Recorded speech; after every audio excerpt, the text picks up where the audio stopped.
To enable or disable Outlook execution aliases in Windows 10 Home, open Settings, click or tap Start menu icon, and then click or tap Settings icon.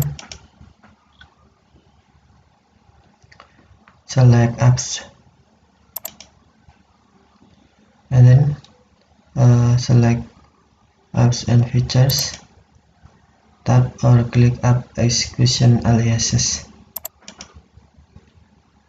and then find Outlook, scroll down, and then on Outlook tap switch until on to enable or tap switch until off to disable.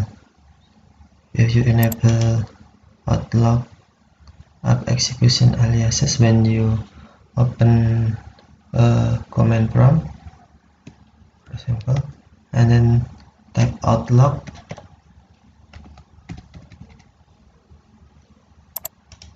Outlook will be open. And if you disable Outlook execution aliases, you cannot open Outlook from command prompt. Windows cannot access the specified device path or file. You may not have the appropriate permission to access the item.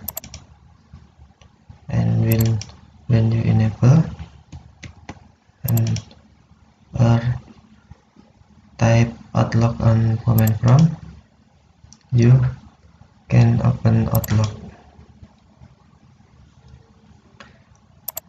Or right click on the start menu icon, and then select Apps and Features. Click or tap App Execution Aliases, and then on Outlook tap switch until on to enable or tap until off to disable. Okay, thank you for watching. Have a nice day.